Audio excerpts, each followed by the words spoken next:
In the wake of the Titans, the world is forever changed, leaving behind a legacy of power and sacrifice. Explore the epic stories of leadership and the long shadows cast by those who dared to lead.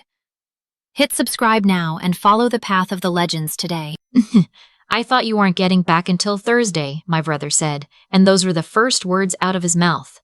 Not hello. Not sorry. Just a statement, delivered through a 4-inch gap in my own front door like I was a package arriving ahead of schedule. He did not open the door. He kept his shoulder pressed against the frame, blocking the view inside but not quite fast enough. Behind him, I could already see his wife's coat draped over my entryway hook. A pair of toddler sneakers, muddy, still wet, sitting directly on my cream-colored runner. My brother is 2 years older than me. He has always been the one my parents described as going through a rough patch, a phrase they had been using to describe his life since roughly the 8th grade. The rough patch had now apparently extended into my living room. "Open the door," I said. "Look, before you say anything, open the door." He hesitated the way people do when they know they are wrong but have already committed to a plan that requires you to be reasonable about it. Then he stepped back and let me in. My condo smelled like someone else. That is the only way I can describe it. 11 days away, a work project in Denver that ran long, a client who kept changing his mind, 2 extra nights at a Marriott I will never get reimbursed for. And I walked back into my home and it smelled like another family lived there. Cooking oil and baby shampoo and something vaguely sour underneath it all. My sister-in-law was sitting at my kitchen table nursing a cup of coffee from my French press. She looked up at me with an expression I can only describe as cautiously defensive, the face of someone who has rehearsed what she is about to say and is waiting for her cue. "We were going to clean everything before you got back," she said. "Where are the kids?" I asked. "Napping." "In the..." She stopped and glanced at my brother. "In the second bedroom," he finished. I stood very still in the middle of my kitchen and looked at the evidence around me. 2 suitcases open against the far wall. A portable sound machine plugged into my outlet. A baby gate wedged into the hallway entrance. My succulents had been moved off the windowsill and replaced with a formula can and a stack of diapers. The plants were stacked in a pile on the floor next to the trash can. "Mom said you have the space," my brother said. He had found his footing now, was using the tone I recognized from every family dinner argument we had ever had at. Slightly wounded, slightly righteous. The tone that said he had already mentally cast himself as the reasonable one. 2 bedrooms, just you, and we needed somewhere. The landlord sold the building, new owners want everyone out. We had 48 hours. And you couldn't call me? We tried. My phone worked in Denver. You didn't pick up. That was true. I had not picked up because it was his number. And when my brother calls during a work trip, it is never an emergency. It is always a favor. And I did not have the bandwidth for a favor. That was a calculation I had made and I would have to live with it. But it did not give him the right to use the spare key I had handed him 2 Christmases ago for the specific purpose of collecting my mail. "How did you get in?" I asked, even though I already knew. "Mom has a copy." Of course she did. I had given my mother a key when I first moved in, the same month, when the feeling of living alone for the first time was still new enough to feel slightly frightening. I had never asked for it back. That key had apparently become a family asset. "You need to find somewhere else," I said. "Tonight." My brother's expression shifted. This was the shift I had been waiting for, the drop from rehearsed reasonable into something older and more practiced. He sat down at my kitchen table across from his wife and looked up at me with tired eyes, and he said, "We have nowhere to go, Sarah." He used my name. He only uses my name when he wants something. "There are hotels," I said. "We cannot afford hotels," I said. "We cannot afford a hotel. Not right now. We are already behind on." He stopped, rubbed the back of his neck. "It has been a hard few months. It had always been a hard few months. I had loaned him money twice in the last 3 years. The first loan came back in pieces, stretched over 8 months, the last installment delivered in cash in an envelope like a ransom payment. The second loan had simply stopped being discussed by mutual silent agreement, the way you stop discussing a dead plant after a while. 1 week, his wife said. She had been watching me carefully and now she put her coffee down and folded her hands and looked at me the way you look at someone you are trying to negotiate with. "Give us 1 week to find something. We have 3 leads. There is a place in Glendale. I cannot have 5 people living in this unit without telling the building," I said. "My lease has an occupancy clause. If someone reports it, I can lose my apartment." "Nobody is going to report anything," my brother said. "You do not know my neighbors."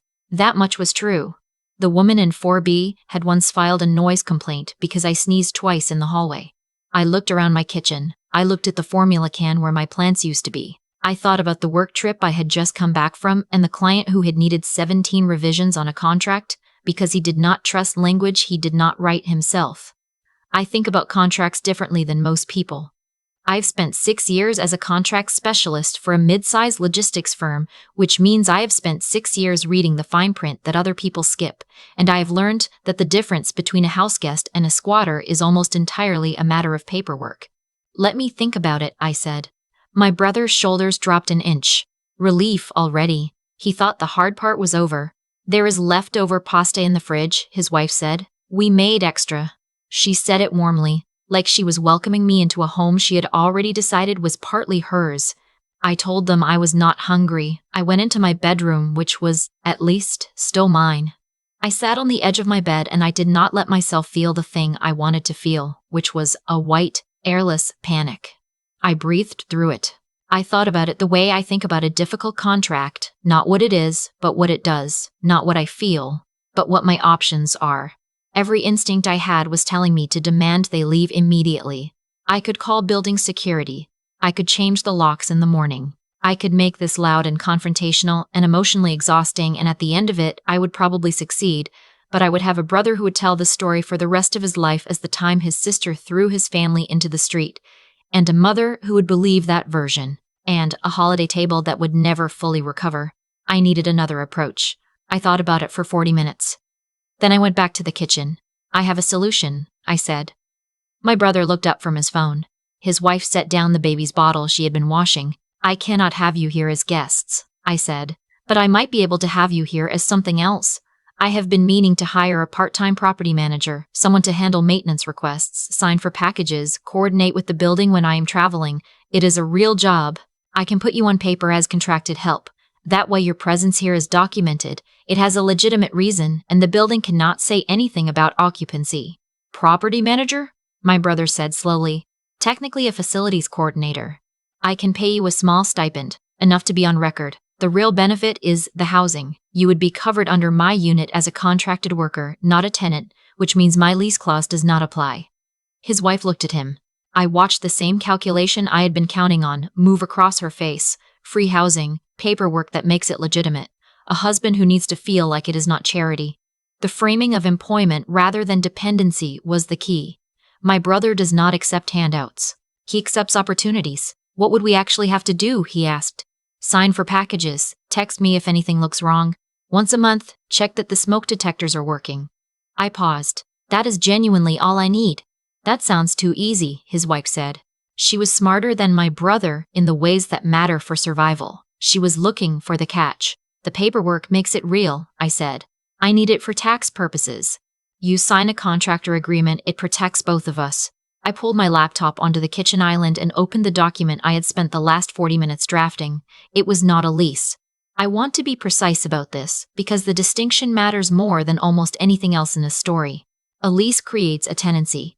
A tenancy grants possession of the property, and possession creates legal rights that take months in a court order to unwind. I'd spent enough time reviewing vendor and contractor agreements at work to know exactly what I was writing instead. A revocable license tied to a services contract. A license is permission. Permission can be withdrawn. A hotel gives you a license to occupy a room.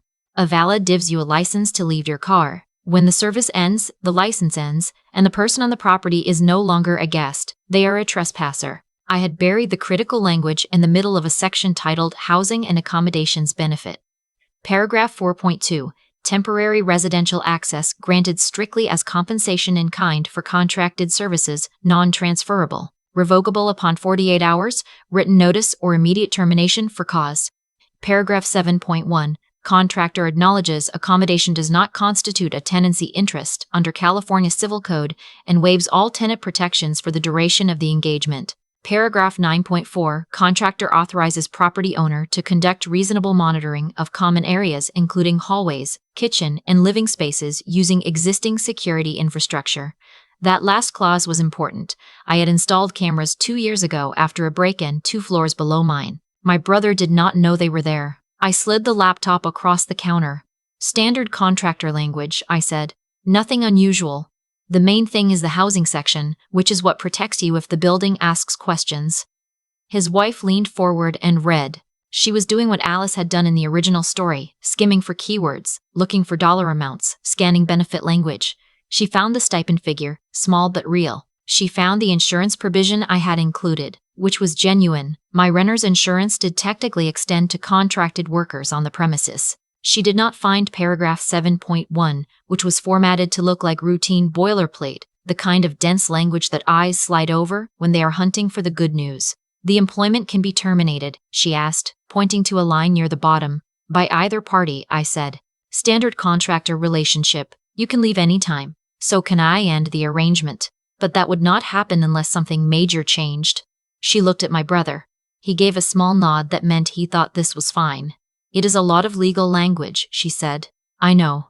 I work in contracts. I can go over any specific part if you want. She did not take me up on that. People rarely do. Offering to explain is often more disarming than the explanation itself. It signals confidence, which reads as transparency, which reads as transparency, which reads as trustworthiness. She picked up the pen.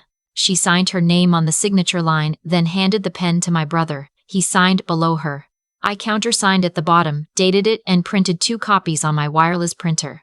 Welcome to the team, I said. I smiled when I said it. I meant it in a way they could not yet understand. I gave them the week I had promised myself I would give them to find somewhere else. I said this out loud as a reminder that had an end date. They nodded. They thanked me. His wife offered to make breakfast in the morning, and I said that was not necessary. I went to bed in my own bedroom, and I lay there in the dark. And I thought about paragraph 7.1, and the word revocable, and the camera mounted above the kitchen cabinets that no one had thought to look for. I was not going to Denver. I had come home on purpose, 5 days ahead of schedule, because something in the silence of my brother's last text message had felt like someone quietly moving furniture. I booked a room at the Hilton Garden 3 miles away and told no one. The first morning I checked the camera feeds from my phone over room service coffee. My kitchen looked like a campsite. Cereal boxes colonizing my counter space, a drying rack blocking the dishwasher. My brother was at the kitchen table on his laptop, not working, playing something, headphones on, a posture of someone with nowhere to be at 10 in the morning.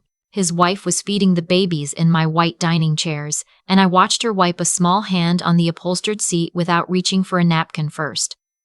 The second day, I watched my brother take a phone call on my balcony. I could not hear the audio from outside, but I had turned up the sensitivity on the indoor mic. When he came back inside, he said to his wife, in a voice that thought it was quiet, "She is not going to end it. You know how she is. She always backs down." His wife said, "Just don't push it." He said, "I am not pushing anything. I'm just saying she is not going to throw the kids out. She never does anything that makes her look bad." There it was.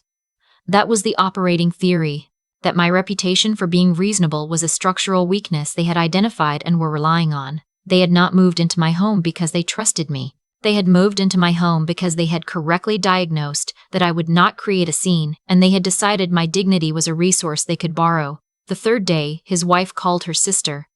"I have good cameras. The plan is to just stay," she said.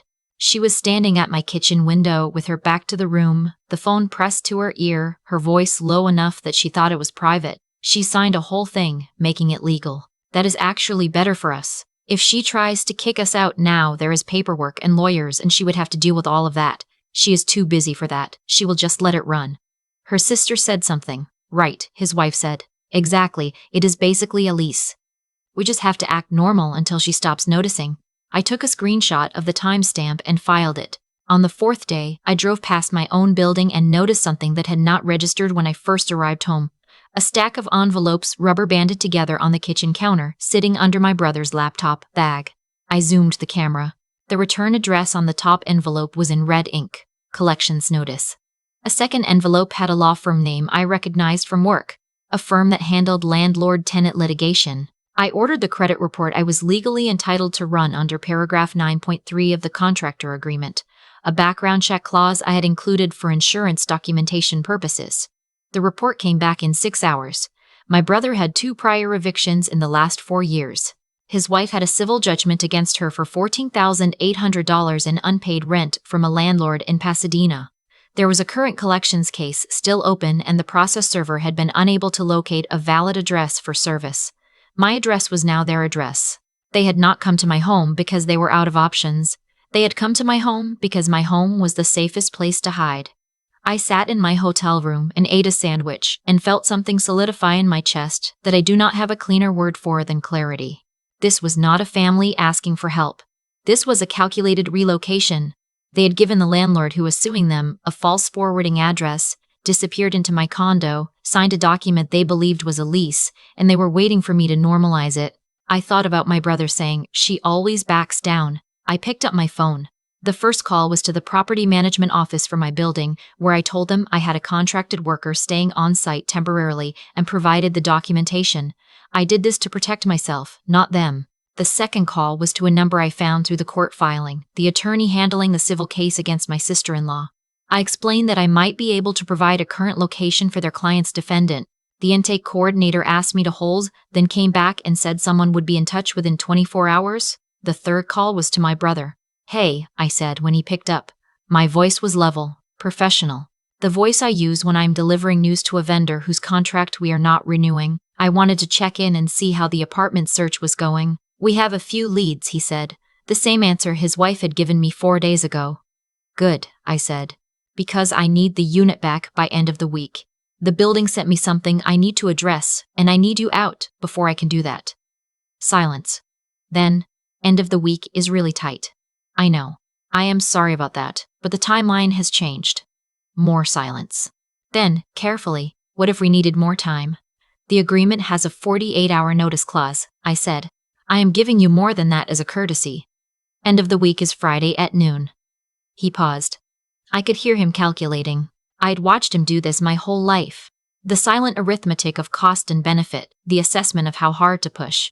"We might need to look at the paperwork again," he said, "to see what our options are." "Of course," I said. "Take your time looking it over." He hung up thinking he had a card to play. He had read enough of the document to remember the word termination and the word notice, and he thought those were protections. He had not read paragraph 7.1. Almost no one reads paragraph 7.1. I checked the camera feed 30 minutes later. He and his wife were at the kitchen table with the printed contract spread between them, both of them reading it for the first time, the way you read a map after you are already lost. I watched his wife's fingers stop on page 3. I watched her read it twice. I watched her look up at my brother with an expression I recognized, not panic yet, but the beginning of it, the moment when the architecture of a plan reveals a load-bearing wall you had not noticed before. She said something I could not hear. He shook his head. She pointed to the page and said it again. He picked up his phone and called someone. I watched him talk for 5 minutes, pacing my kitchen, and when he came back he sat down heavily in the chair and stared at the ceiling. He called me back 45 minutes after our first conversation. "The contract says we're not tenants," he said. "That is correct," I said. "That was intentional," he said. "Not a question. I work in contracts," I said. "I wrote you a contract," I said. "I wrote you a contractor agreement because that is what I know how to write." I was trying to find a solution that worked for both of us. There was a long pause, "So you can just make us leave." "I can revoke the license on 48 hours notice," I said, "which I have already given you. But I gave you until Friday instead of 48 hours because you have kids, and I am trying to be fair." "That is not fair," he said, and his voice had something in it that I had heard before. Not anger exactly, but the sound of someone who thought they were smarter than the situation and has just found out they were wrong. "You set us up. I gave you housing when you needed it," I said. "And now I need it back." He was quiet for a long moment. "Where are we supposed to go?" "I do not know," I said. And I meant it without cruelty, which I think surprised us both. "But I know you need to figure that out, and you need to start figuring it out today." He hung up. I went back to my camera feeds. They spent the rest of the afternoon making calls. I watched my sister-in-law pack the baby's things methodically, with the efficiency of someone who has done this before, which she had, twice, according to the eviction records. My brother sat on my couch for a long time staring at nothing, and I let myself look at him for a moment. Really look at him, the way you look at something you love that has also caused you consistent, measurable damage. I had spent a lot of years being the safety net. I had spent a lot of years being the person in this family who does not create scenes, who loans money without making it uncomfortable, who answers calls from numbers she knows are going to ask her for something. I had mistaken this for being a good sister. I was starting to understand what I had actually been doing was making it easier for everyone else to be irresponsible.